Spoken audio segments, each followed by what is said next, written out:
this. It's Jason Tatum holding the Larry O'Brien trophy, pulling out of the garage here at TD Garden, and he's followed by a truck carrying confetti. And the crowd is at its loudest point that we've heard all day as Jason Tatum is seen on the top of that duck boat. I just want to say from the bottom of my heart, I'd like to take this chance to apologize to absolutely nobody.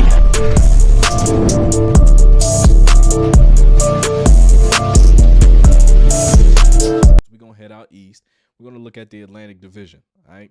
Now, right off the bat, all right, so we have an understanding. I don't like the way this conversation is going because we ultimately got to talk about a certain team in green. All right. But we're gonna start in Toronto. All right, we're gonna start off respectful. All right, we're gonna talk about Toronto Raptors. 25 and 57 last year, 21st in points per game, 25th in opponent points, 24th in offensive rating, 25th in defensive rating. I mean, as far as getting and losing guys, looking at this roster, Gary Trent Jr. going to the Milwaukee Bucks, that's gonna be a big deal. All right, that's gonna be important. You don't have a lot of guys that you added in outside of Davion Mitchell to really give you the sense like this team actually has a direction other than one part. Scotty Barnes got paid. Yeah. He got paid a lot. But based on his contract, they're saying he is the guy. Talking basketball, do you think Scotty Barnes is the one option that you build the team around, or is he a option that you build a team with and still hunt for a guy to come in and lead this organization like a Kawhi Leonard? See, I got a biased answer to that because I like Scotty Barnes, my guy. So like, I say you build around him. He nice, man. But what I wrote down though, I ain't gonna lie. I just with Toronto, I don't know. Like literally, that's what I got. I'm like, I don't know. Do they know? Like, cause it's like you know? got pieces. It's like y'all just got pieces. Like you got Scotty Barnes, you got RJ Barrett, you got Emmanuel Quickly, and they just got Kelly Olynyk. Yeah. But it's like size wise, where's your size? Like you got Kelly Olynyk, and then you got Chris Boucher as your rim protector. Yeah. But he probably weighed less than me. And he like what? Chris Boucher, what, 6'10", 6'11"? Yeah, probably yeah. 85 pounds. Like It's that's just for me. It's like I don't know. it's one name that always attracts my attention. It's RJ Barrett. And when I look at the Knicks a couple years back, when I look at the Toronto Raptors, you're familiar with the Temptations, correct? Mm-hmm. Famous scene. David Ruffin, conversation with Otis. Ain't nobody coming to see you, Otis. And I think that's what RJ Barrett struggles with. In his mind, being the third overall pick in the draft, he still thinks he's that guy. No. But you gotta look at it though. Like he at the crib. Yeah. I get that. It's automatic that he feel like that. He doesn't play like a guy who understands he's not the guy. So, but also who's the coach for them? Who's their coach? I don't know, right? Random dude, Darko Rakovic. So with that, you gotta know that's KYP. Like you gotta know your personnel. He's all downhill on the left side unless he's catching and shooting. So unless you draw something up where he's catching and shooting, then you good with him on like that. But everything is downhill and he's all left. Yeah. That's why him and Julius didn't look good. Like him, Julius, and Jalen Brunson. Oh yeah, you just gotta play one side of the court. Literally, like so that's what I'm saying. It's like somebody like him, he's all left. So you put him in positions where he's already on the left side, or he's getting to the left side. Like you got to draw something up like that. And he don't really got no like. I hate to say it because I hate the new generation. The way I know what you about to say. Go ahead. But he don't have a bag. Like I've never seen RJ like break anybody down. Mm-hmm. Like when he was in high school though, like the high school Olympics and stuff, he torched America. Yeah. But I don't know. Like I think everybody caught up to him, and then once he got to the league, it's like everybody already there. So he didn't really have nothing to bring offensively to the game. we need to talk about what Brooklyn got going on, because man, what's going on with the Brooklyn Nets and what's going on with Ben Simmons is parallel. It's parallel right now. You don't ever know what's going on with Brooklyn. All right, we get a couple stars, we get a couple talented players. All right, one season don't work out. We fire the coach. We trading all these players. We might keep one or two stragglers. We don't really have a sense of direction. Ben Simmons, every year, I'ma play. Best I felt in years. Psychological breakdown. I'm out with an injury. I ain't coming back. My three-point shot is on fire in the summertime. Check out the video. Start of the season. We're in that like point where it's between the three-point video coming out and the start of the season. We're right here. So at some point, Ben Simmons is gonna get 10 games into the season and realize he don't want to do this no more. Man. Looking at the Brooklyn Nets, man. You ever see that video people were making on like TikTok and Instagram where it was like after COVID, and it was like when you've been in the house so long without playing basketball and you get on a fast break and then they stop at the rim like, I forgot how to do this. And it's like that's what he be going through. Yeah. But like I feel like honestly, man, what I got with Brooklyn, it's a shipwreck on the way. On the way. It ain't there yet. Yeah, it basically is, because preseason has started. Because the main thing, and I had to look it up. I looked this up probably 20 minutes before we got on. They don't have no bigs. None. Nick Claxton is their center. Or like when you look it up, everything say guard, forward. He is the only center. Yeah. Yeah, that's it. But they got a whole lot of buckets. They got a lot of. I mean, they got Cam Thomas jumps off the page to me. Cam Johnson. They got Derek Whitehead still. Yeah. And they got Amari Bailey. They got an AAU team. They got a rec league team. Listen, that's not even I say an AAU team. That is a 9th and 10th grade AAU team. Yeah. Because you got Ben Simmons, who can play everywhere. Then you got Nick Claxton, who is their center, but then you just got a bunch of guards. That's an AAU team. Hopefully Dennis can rally them together, but Cam, I don't see Cam letting up. Like, all right, yeah, y'all do this, y'all do that. No, Cam is give me the ball and get out the way. Yep. And you know what? My biggest thing when I'm looking at Brooklyn, I don't like the idea that, everybody's just attacking Ben Simmons consistently. That's not the case, right? We want to see Ben Simmons do well. This man was an absolute animal when he was in Philly earlier years.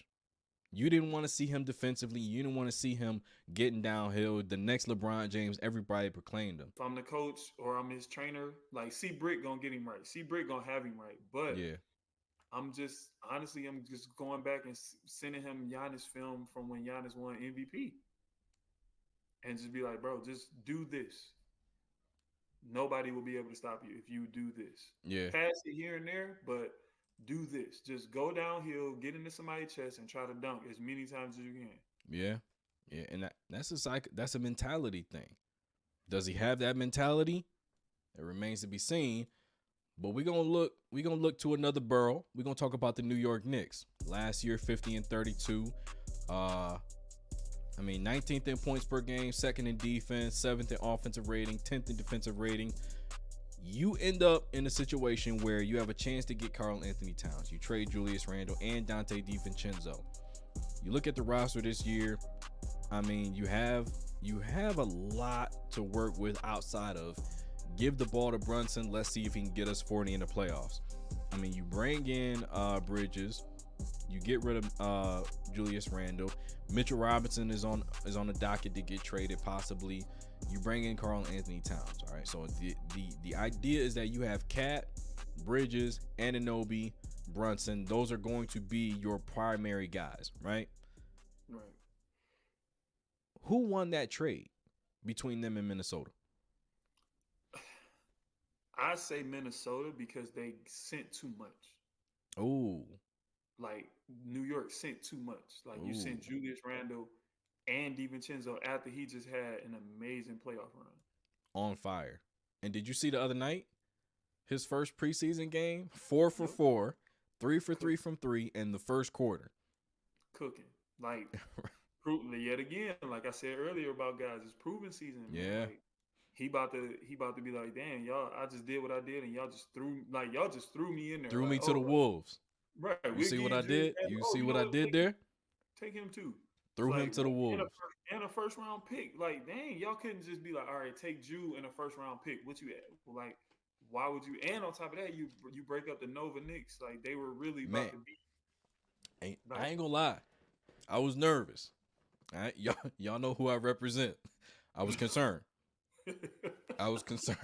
Because, all right, Miami Heat fans, I don't want anybody to flag my video, jump in the comments. But as a Miami Heat fan, you concerned for the white boys. All right, when I'm talking about Tyler Hero, Duncan Robinson, when we play teams like the team in green, when we play teams like Phoenix, and then you add in, you got Bridges, DiVincenzo, Brunson, and Anunoby, that's alarming. All right, so we ain't got to deal with that too much no more. Just get one of those dudes in foul trouble, and I'd be remiss if I didn't bring up Josh Hart, hustle points. I do think Minnesota won the trade. All right, and the reason why is it's an identity thing. I don't think Cat fit the identity that Tom Thibodeau wanted his teams to portray. I don't think he fit that when he was coaching in Minnesota. And that was a lot of things because Tibbs was completely backing up Jimmy Butler and how he was handling things and the mentality that he brought. But that same time that's why him and Cat clash so much.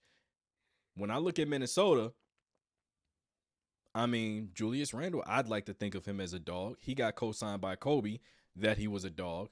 And you pair him up by a former Bulldog in Anthony Edwards. I think they fit. I don't see a situation where they would clash or anything, where their games don't mesh. You can get every once in a while, you can give it to Julius Randle to get his own, but with Anthony Edwards attracting so much attention, he's going to get some easy buckets in there without even having to work for him, especially coming back from injury. And DiVincenzo, Mike Conley, McDaniel. I'm not going to speak too much on the Minnesota Timberwolves in this episode, but they nice.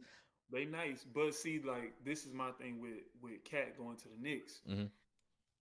Everything that he brings, it fits because of the fact you got, all right, boom, you got, like, let's say for the sake of the team, you got Mikhail running this wing. You got Brunson pushing, but then you got Anunoby running this wing. Then you got Mitchell, let's say he stayed, Mitchell Robinson, he trying to get to the block. You got Cat trailing. Mm-hmm. So when if you kick it to this wing, you don't got nothing there, kick back to Cat because he trailing, your big's already in the paint or free throw line. So that's where it's like it fits because all they got to do is run the floor. Mm-hmm. Cat trailing, he gonna do what he want to do best and shoot the three. Yeah. Granted, he can get you probably 6 to 8 post points. Depending on who's on them. But I will say this. Go ahead. You and I understand that about how things could work for the Knicks. Problem is, Leon Rose already put Mitchell Robinson on the trade block. So I mean, that's tough. But like I said, the only reason I say Cat fits is because everything that Julius Randle didn't do, he can do. And everything that Isaiah Hartenstein before time, I'm gonna say this, before that video came out, when the trade happened, like Isaiah Hartenstein went to OKC, and then I know what video you're talking about. I'm like, damn, like he really bring everything that they don't bring as far as like trailing, being a trail man and hitting that trail three. Because Hartenstein, the bigs was at the dotted line waiting on him. They were like, oh, we didn't even come to the free throw line. Go ahead, I dare you to shoot. But after that video, where he hoop, listen, I'm like, hold on, he got all that. I got OKC with conference finals, NBA finals implications this year. But again, I don't want to dive too deep into that side of the conversation. We're going to talk about the Knicks. And again, like I said, me and you, we right here. But as a Miami Heat fan, all right, I am to the Knicks what Stephen A. Smith is to the Cowboys. Sometimes you just got to wait. The Knicks is gonna be the Knicks at some point. Yeah. And this is them not seeing the potential of keeping a piece like Mitchell Robinson. The Knicks is gonna nick, right? So, I mean, that's how I feel about them. Speaking of running out of gas, all right, and not understanding exactly what you have. That's why Doc Rivers got fired in Philly. So now you re-up, you get Nick Nurse. You go 47-35, 15th in points, 9th in opponent points per game, 14th in offensive rating, 11th in defensive rating. I don't read too much into that specifically because we know Joel Embiid missed a ton of time. What that did though was Tyrese Maxey can take that next step. James Harden is gone. Coming into the season, you add in Paul George. Is Paul George enough to finally get Embiid a ticket to the Eastern Conference Finals? Because the man ain't been out of the second round the entire time he's been in the league. You know me, so you know I'm gonna say yes because I'm biased to Paul George. Yeah, like, that's your guy. But when you say he ain't been out the second round, let's look at who he's played. Indiana, they made it to the conference finals that year. That was conference finals when they played. Come on now. Wasn't it? That was the second. Okay. Nah. They lost to Miami. Then I give you that one. And let's not forget though, OKC was where he really took a stride. Like he was top, I think he was top 3 for MVP and Defensive Player of the Year. Mm-hmm. Yeah. If he can get and then he go to the Clippers, and the bubble happened, but he had both shoulders he had surgery on. Mm-hmm. He's not even supposed to be out there. Yeah. So if he can get back, this year he played the most games he's played I think he played 71. I think it was 74. 74. Yeah, 74 games. Most games he played in a long time.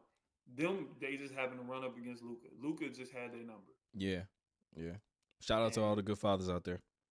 For sure, but I think if they can gel, I think they can be enough to win it. And I might be a little biased because I like all 3 of their big 3, but they also got good pieces to good role players. Like you got Caleb Martin, you got Kelly Oubre.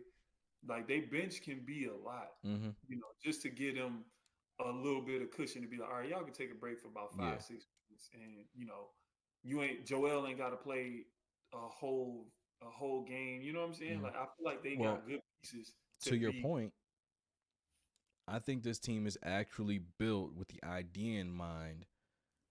Even if Joel Embiid isn't in the lineup, we have an opportunity to still win some games. You know what I mean? Like we don't have to force Embiid to come back and play X amount of games just for us to win 47 games and finish 7th in the Eastern Conference. We don't have to do that. You know what I mean? So I think you also buy him a couple days. All right, if I need to rest on this day, we can plan that out. I'm not talking about nationally televised games where we expect an Embiid to go up against Joker like they did before. Nah. I don't mess with the team in green either. They got the championship last year, that little fluke ring, 64-18, top 5 across the board. I ain't gonna read all their stats. They beat Miami. Jimmy Butler didn't play. They beat Cleveland. Donovan Mitchell didn't play. Halliburton didn't really play versus the Pacers. Dallas Mavericks, I say this, all right, Dallas didn't have enough to beat them. I give them that. But game 3, Dallas gave that one to them. Or was it game 3 or game 4? One of those where Luka had his meltdown. Gave that one to them, and that was the one they actually needed to win to make it a better series than a 4-1. But, look, they the champs.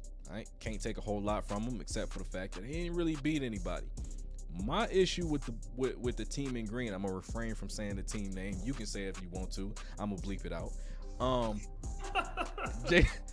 Jaylen Brown gets snubbed from Team USA. They add his teammate Derek White in there. Now, all right, I gotta go get mine.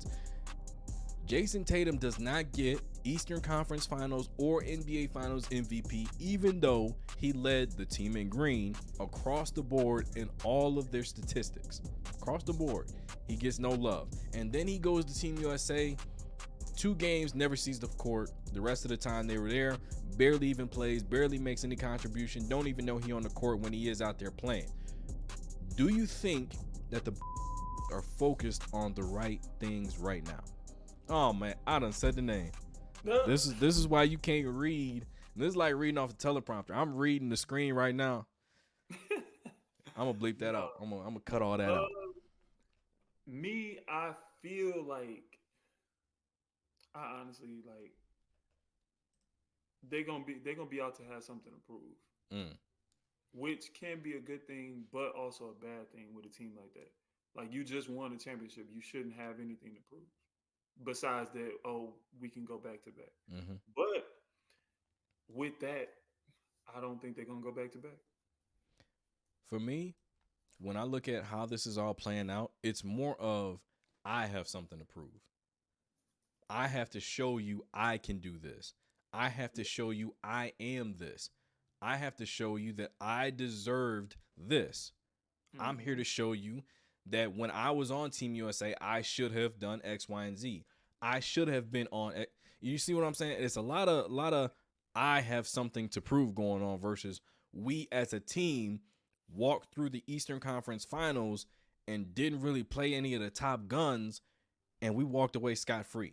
Because think about it. I mean, Miami without Jimmy Butler is what, a 35-win team at best, 40-win team maybe. Cleveland without Donovan Mitchell, not really a battle there, but they do play the team in green pretty well since Donovan Mitchell's been there. Indiana, a healthy Milwaukee Bucks team is going to destroy Indiana. So that's not even a question. So you don't have to play Giannis. You don't have to play Embiid. You don't have to play Jimmy Butler. You don't play 3 of the top 4 teams in the Eastern Conference, and you get to the NBA Finals.